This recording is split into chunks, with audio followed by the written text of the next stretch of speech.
Selamat pagi dan salam sejahtera bagi kita semua. Saudara-saudari yang terkasih di dalam nama Yesus Kristus, sebelum kita mengawali aktivitas kita sepanjang satu hari ini, kita terlebih dahulu bersekutu dengan firman Tuhan. Sebelum kita mendengarkan firman Tuhan, kita bersatu di dalam doa.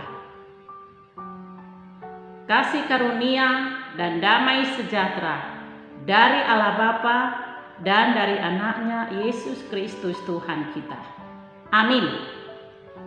Saudara-saudari yang terkasih di dalam nama Yesus Kristus, firman Tuhan untuk kita pada pagi hari ini yang menjadi renungan pada hari Sabtu tanggal 3 Juni tahun 2023 yang tertulis pada Kitab Kejadian pasal yang kedua ayat yang ketujuh.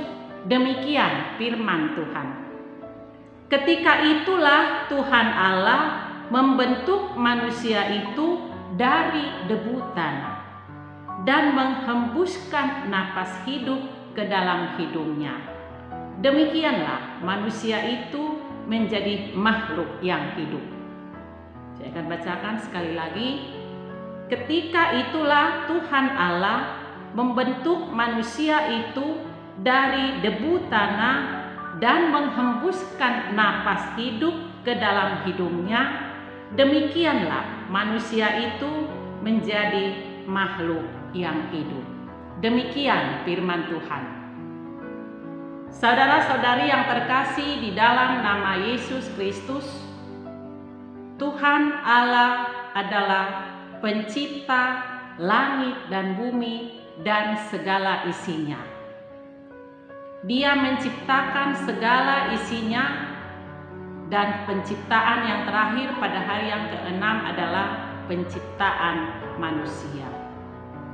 Oleh karena itu, Tuhan menciptakan segala sesuatu sejak hari pertama, hari kedua sampai hari kelima, dan pada hari yang ke-6 Tuhan menciptakan manusia itu.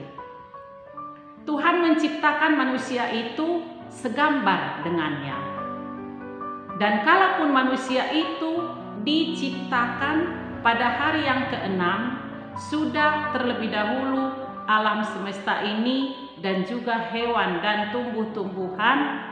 Bukan berarti manusia itu adalah makhluk yang paling rendah dari semua ciptaan Tuhan.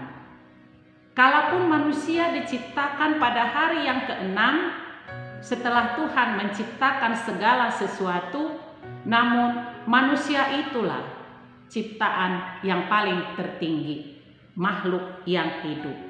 Artinya semua makhluk yang hidup termasuk hewan ciptaannya, kalaupun itu semua adalah disebut makhluk hidup, namun Tuhan menciptakan manusia itu segambar dengannya dan mempunyai kelebihan dan keistimewaan dari semua ciptaan-ciptaan yang lainnya.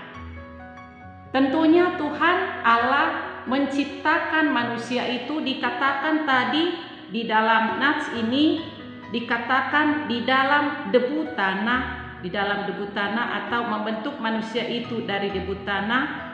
Kalaupun seperti itu, pada saat itu Tuhan Allah menciptakan manusia, ini cukup jelas bahwa di dalam manusia itu terdapat unsur tanah. Namun di dalam manusia itu tidak hanya sekedar dari tanah saja, tetapi di dalam manusia itu juga ada napas dari Allah. Oleh karena itu, makhluk ciptaan yang lainnya Tuhan tidak langsung menghembuskan napas ke dalam hidungnya, tetapi berbeda penciptaan Tuhan kepada manusia sebagai makhluk yang istimewa di hadapan Tuhan. Ketika manusia itu, Tuhan Allah membentuk manusia itu dari debu tanah, lalu Tuhan menghembuskan napas hidup ke dalam hidungnya. Artinya itulah kelebihan dan keistimewaan dari manusia itu sebagai ciptaan Tuhan dibandingkan dari ciptaan yang lainnya. Oleh karena itu firman Tuhan berbicara kepada kita untuk kita pahami pada pagi hari ini bahwa kita adalah makhluk ciptaan Tuhan yang paling tinggi, yang dikaruniakan oleh Tuhan akal budi yang sehat, pengetahuan yang Tuhan anugerahkan bagi kita. Dan tentunya semua itu punya tujuan bagi manusia yang Tuhan anugerahkan bagi kita. Tuhan menganugerahkan akal budi dan karunia kelebihan kepada manusia sebagai ciptaan yang paling tinggi karena manusia itu diberi kuasa untuk boleh mengelola, untuk boleh memerintah, dan dimampukan untuk menjaga dan memelihara semua ciptaan Tuhan. Jadi manusia itu diberi akal budi dan diberi kuasa untuk merajai, untuk menjaga, melestarikan semua ciptaan yang lainnya. Itulah tujuannya Tuhan Allah menciptakan manusia itu baik adanya, dan semua ciptaan Tuhan baik adanya. Dan manusia diciptakan menurut gambar dan rupa Allah. Ini membedakan manusia itu dari makhluk-makhluk ciptaan yang lainnya. Dan itulah yang Tuhan inginkan dari kita sebagai manusia ciptaan yang paling istimewa di hadapan Tuhan. Tentunya harus menunjukkan keistimewaan sebagai manusia yang paling berharga di hadapan Tuhan, supaya kita hidup seturut dengan yang Dia inginkan. Seturut dengan yang diinginkan oleh Tuhan artinya bahwa manusia itu hidup di tengah-tengah dunia ini supaya menunjukkan bahwa kita adalah gambar dari Tuhan Allah yang Maha Kuasa, yang menciptakan segala sesuatu di tengah-tengah dunia ini. Dan manusia adalah wakil dari seluruh ciptaan Tuhan yang diberikan akal budi untuk memerintah, mengelola, menjaga, memelihara seluruh ciptaan Tuhan. Oleh karena itu, sebagai manusia yang diistimewakan oleh Tuhan, dikaruniakan akal budi yang sehat supaya kita juga hidup seperti yang Dia inginkan. Hidup mirip seperti sifat-sifat Allah. Bagaimana sifat-sifat Allah? Karena kita diciptakan segambar, serupa dengan Allah. Itulah yang diinginkan Tuhan dari kita. Kalau kita segambar, serupa dengan Allah, berarti kita harus menunjukkan apa tugas dan tanggung jawab yang harus kita emban, yang diberikan oleh Tuhan Allah bagi kita. Dan apalagi tugas dan tanggung jawab kita yang terutama di dalam hidup ini adalah memuliakan namanya, menyembah Dia dengan kerendahan hati. Itulah sifat-sifat Allah yang perlu kita tunjukkan sebagai ciptaan yang sangat berharga di hadapan Tuhan. Kita ini adalah wakil dari Allah untuk menjaga, memelihara segala ciptaan-ciptaan Tuhan yang berharga di dalam dunia ini. Saudara-saudari yang terkasih di dalam nama Yesus Kristus, kita juga memahami nas untuk kita pada pagi hari ini pada ayat yang ke-7b. Ayat yang ke-7b dikatakan,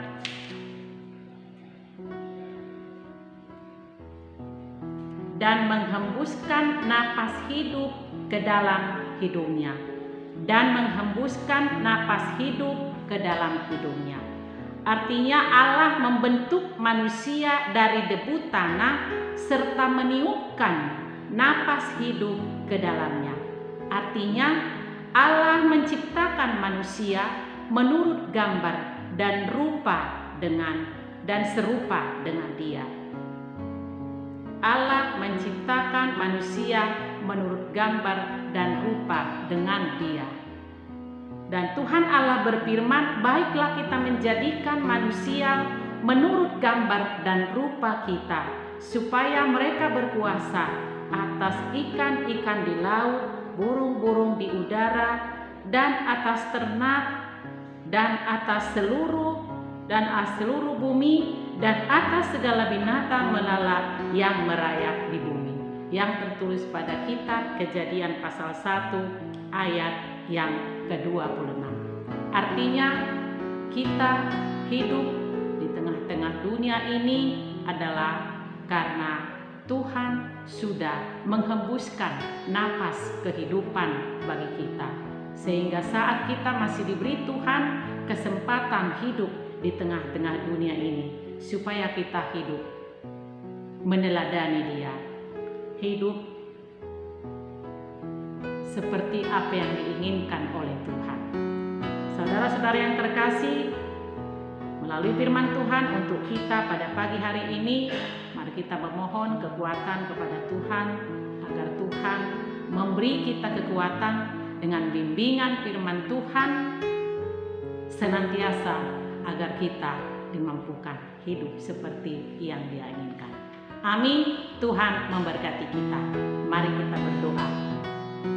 Terima kasih Bapa di surga buat firman yang kami dengarkan pada pagi hari ini. Berkati kami semua ya Tuhan yang mendengarkan firman-Mu. Curahkan Roh Kudus-Mu memenuhi kami, memenuhi hati dan pikiran kami, sehingga kami dimampukan untuk mengerti, memahami isi firman-Mu, sehingga Engkau mampukan dengan Roh-Mu untuk melakukan apa yang Engkau inginkan, yang Engkau kehendaki.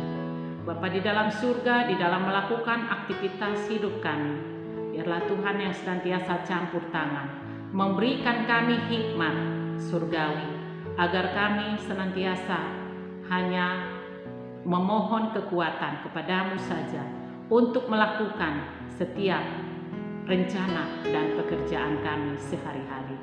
Bapa di dalam surga, berkati semua jemaat Tuhan yang melakukan pekerjaannya pada hari ini. Biarlah Tuhan yang campur tangan.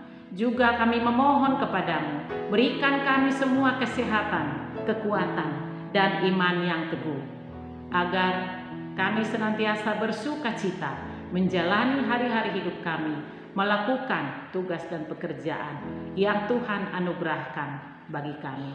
Terima kasih Bapa di surga, kami serahkan sepenuhnya hidup kami dalam tangan pengasihan-Mu. Jadilah kehendak-Mu ya Bapa. Terima kasih Bapa di surga, kami mohon ampun akan dosa dan salah kami.